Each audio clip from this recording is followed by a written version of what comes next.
Welcome, O Ramadan. You are honored, O month of the Quran.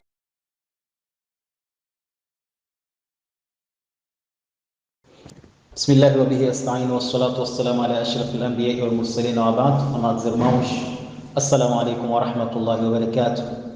Estivemos falando na nossa última intervenção acerca dos anuladores de jejum. Falamos das relações sexuais durante o dia do Ramadã como um dos anuladores.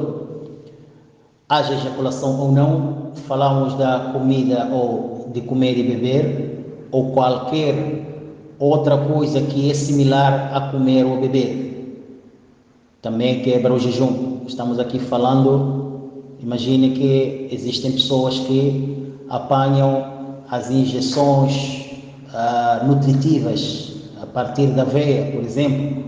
Então, essas injeções que se forem nutritivas, se forem para alimentar o doente, então é diferente de uma injeção comum, uma injeção apenas para restabelecer a sua cura, digamos assim. É diferente de uma penicilina, é diferente de outro tipo de injeção. Mas uma injeção que é para um fim de alimentar, é considerado como alimento. Portanto, comer e beber e todas as coisas que são similares a comer e beber quebram o jejum. Falamos também da ejaculação, seja de qualquer via que a pessoa proceder, excepto se for involuntário.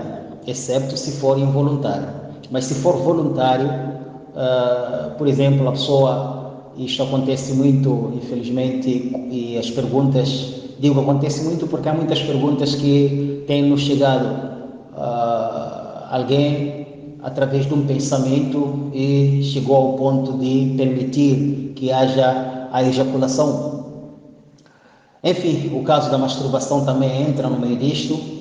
A outra coisa que nós falamos como anulador de jejum é o vômito voluntário, deliberado, não um vômito involuntário. Também o sangramento pós-parto, o sangramento menstrual. Há uma outra coisa que nós não abordamos, daquelas condições para que o jejum torna-se obrigatório, se vocês lembrarem. Então, dentre elas, falamos de desmaio ou a perca da consciência através de desmaio ou através de loucura. Então, isso também é anulador de jejum. A outra coisa também tão importante, é lógico, a renúncia do Islã também é anulador de jejum. A renúncia do Islã. Portanto, isto e mais outras coisas que são importantes referenciarmos neste momento. Agora, estivemos a falar de forma detalhada sobre a relação sexual. E umas perguntas que nos chegam, nós podemos responder de forma geral, uma resposta que pode englobar tudo. Amados irmãos, o assunto de manter relações sexuais durante o dia de Ramadã é um delito grave. Primeiro, é pecado. O fato apenas desta ação é pecado, para além de que quebra o jejum. Então, sendo pecado, é necessário que haja arrependimento. Já explicamos também que esse dia deve continuar-se sem comer, sem beber. A outra coisa é que este dia é contado como um dia perdido, portanto deve repor esse dia depois de Ramadã terminar. A outra coisa, ele deve proceder, ou ela deve proceder com o pagamento de uma expiação. E o pagamento dessa expiação é por ordem prioritária, não é só decidir e escolher, não.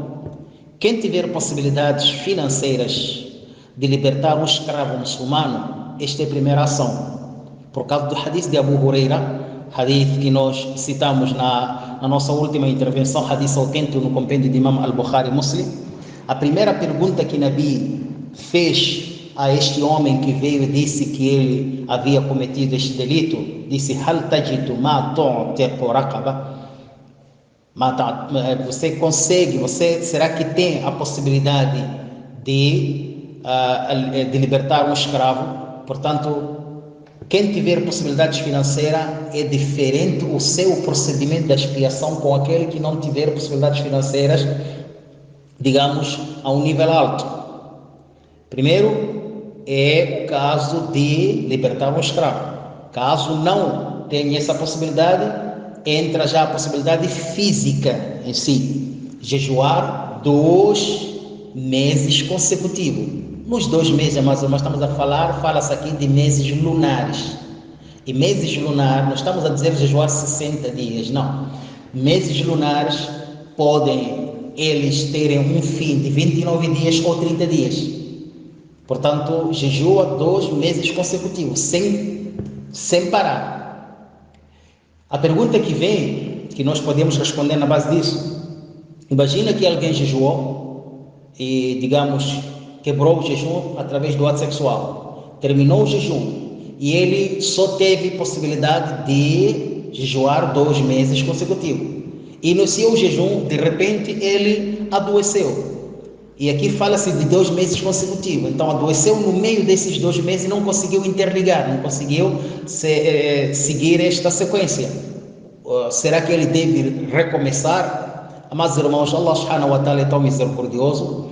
São ditos 2 meses consecutivos, sim, para aquele indivíduo que não estiver, ou para aquele indivíduo que estiver saudável. Aquele indivíduo que iniciar o seu jejum e de repente acontecer algum impedimento de jejum daquilo que nós falamos, como o caso de doença, como o caso de uma obrigação, digamos, não há como ele evitar uma viagem, ele deve viajar, por exemplo, ele vai para uma, digamos, missão de trabalho, por aí, coisas de gênero. Então, se acontecer algum impedimento, que é essa pergunta que o nosso irmão coloca, se ele cortou aquele jejum por um impedimento de doença, então doença é um impedimento que Allah fala no Corão, naquele indivíduo que estiver enfermo.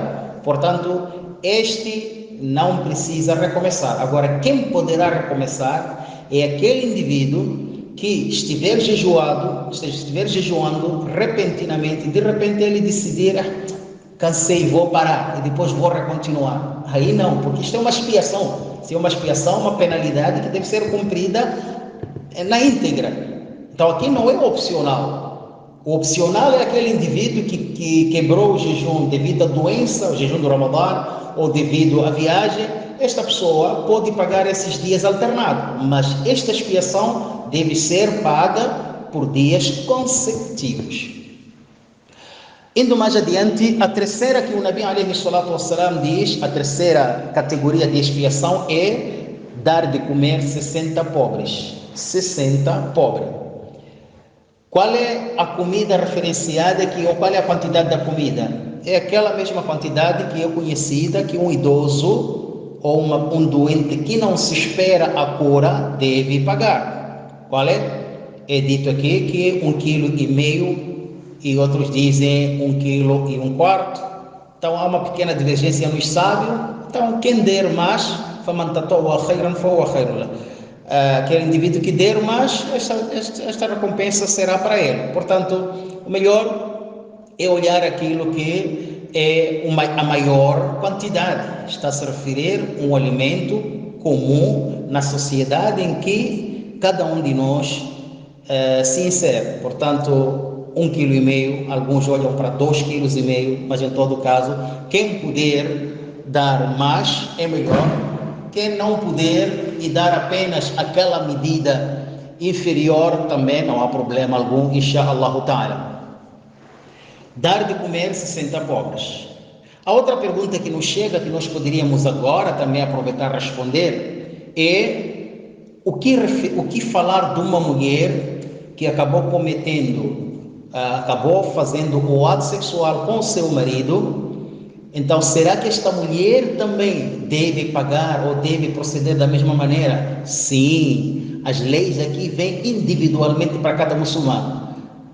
Aqui não está se falando apenas do homem para a mulher, não, para cada muçulmano. Portanto, se um casal de muçulmanos um casal de jejuadores muçulmanos cometeram este delito, os dois devem pagar em separado.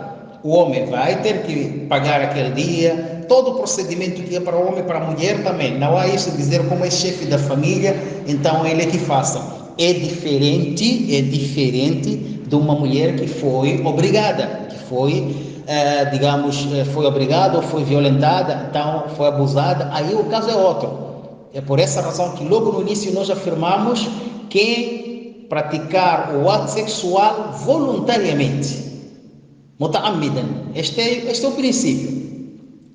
A outra questão também tão importante que não podemos deixar de falar, uma mulher diz que ela é casada com um não muçulmano.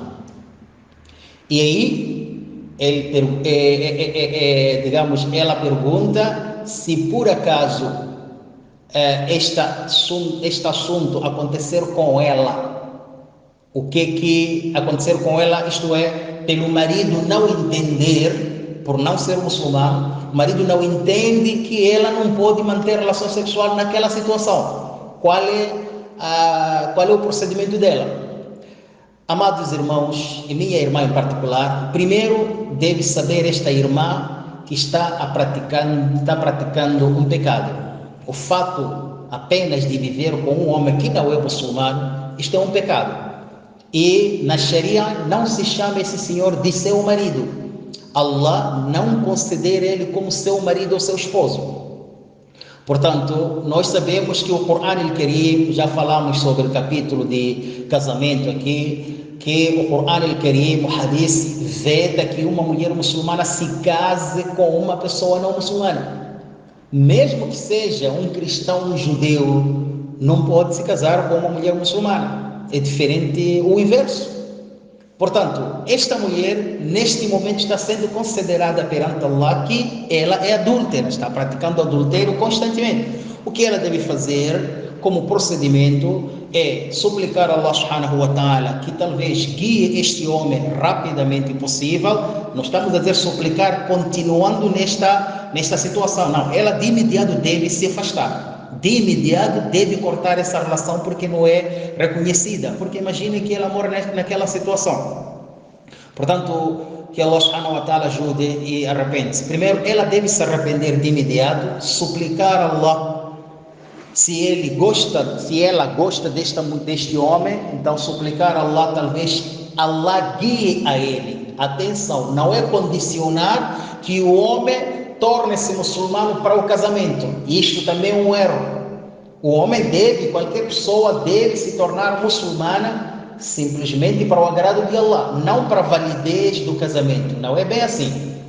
Portanto, o que ela deve fazer é arrepender-se perante Allah, sair daquela situação, arrepender-se perante Allah, que não há meio termo aqui. Arrepender-se perante Allah, e se é que ela gosta daquele homem, deve suplicar a Allah a favor daquele homem, talvez guie. E isto já foi vivenciado, apesar que não foi desta maneira. Abu Huraira radiallahu anhu, ele era muçulmano e a sua mãe não era muçulmana. E ele sempre suplicava a Allah e chamava a sua mãe para abraçar o Islã, ao ponto de um dia até ela zangar-se e falar um pouco mal do Nabi alayhi salatu wassalam. Abu Huraira não perdeu esperança, ele acabou indo diretamente para o profeta Muhammad sallallahu alaihi wasallam, pediu ao profeta que suplicasse a favor da mãe para que Allah guiasse. E alhamdulillah, Allah guiou esta mulher, a mãe de Abu Huraira, tornou-se muçulmana. Portanto, devemos tentar fazer isto. Mas esta mulher continuará com os mesmos procedimentos, porque ela não pode ceder, a não ser violada. Ser violada é um outro processo, mas ela não pode ceder, ela tem que ter a sua religiosidade determinada. E aí, se por acaso isto acontecer e ela deixar que isso aconteça, deve, aqui tem um pecado, depois tem que se arrepender, depois tem que seguir todos aqueles procedimentos que nós citamos. Portanto, suplicamos a Allah a favor desta irmã que encoraje-lhe e a tomar decisão sábia que agrada a Allah subhanahu wa ta'ala. Insha'Allah ta'ala. Portanto, amados irmãos, minhas irmãs, isto é o que nós queríamos aqui deixar. E outro assunto também que ficou por falar, que também foi questionado, é que a pessoa dormiu e acordou e num dia de descanso comum acabou se metendo com a família. Vou tentar explicar melhor. Diz que o homem estava dormindo com a família e a sua esposa não está jejuando. E de repente acabou acordando e ele pensou, aliás, ele esqueceu-se e meteu-se com a esposa. Essa é a pergunta. Não estou dizendo que isso aconteceu, a pergunta é essa. Diz que alguém se esqueceu e meteu-se com a esposa e a esposa não está jejuando por algum impedimento. Então, será que qual é o procedimento dele? Amados irmãos, minhas irmãs, a unanimidade, aliás, a maior parte dos sábios, eles observam que este jejum dele está válido, porque ele fez inconscientemente. Então, se ele estava realmente esquecido, então esta pessoa, o profeta Muhammad sallallahu alaihi wasallam, hadith de Abu Huraira, diz: man aftara min shahri Ramadan nasiyan, não é? Diz que aquele indivíduo que quebrar o jejum de Ramadan por esquecimento, fala qada'a alayhi wa la kaffara, não precisa pagar aquele dia e não precisa haver expiação daquele dia. Portanto, tem outro hadith também que fala sobre comer: man nasiya fa akala aw shariba falyatimu sawmahu فإنما أطعمه الله وسقاه أو كما قال عليه الصلاة والسلام. Aquele indivíduo que por esquecimento comeu e bebeu, então lembrou-se que termine o seu jejum, que complete o seu jejum, não precisa quebrar, porque Allah subhanahu wa ta'ala assim quis o alimentar ou o dar de beber. Portanto, amados irmãos, temos aqui este é um dito de Imam Abu Hanifa, Imam Shafi'i e um grupo de Salaf também. Sheikh Ibn Taymiyyah também observou este mesmo dito através dessas provas que acabamos aqui de citar. Ibn al-Qayyim al-Jawzi, Imam Shawkani, Imam Ibn Uthaymin, todos esses observam que o seu jejum está válido porque ele fez inconscientemente. E tudo que foi feito inconscientemente, por esquecimento, Allah subhanahu wa ta'ala não toma isto como um ato de pecado. Porém, logo que se lembrar, abandona tudo, vai dar seu banho e continua a sua, continua o seu jejum, inshallah ta'ala. E como a pessoa que comeu, se ele lembrou-se que estava jejum, quando está comendo, tudo que tiver na boca, tira de imediato. Vai lavar a sua boca e continua o seu jejum, inshallah ta'ala. Allah ta'ala que melhor sabe. Barakallahu fikum jami'an. Wassalamu alaikum wa rahmatullahi wa barakatuh. اللهم على نبينا محمد وعلى آله وصحبه والتابعين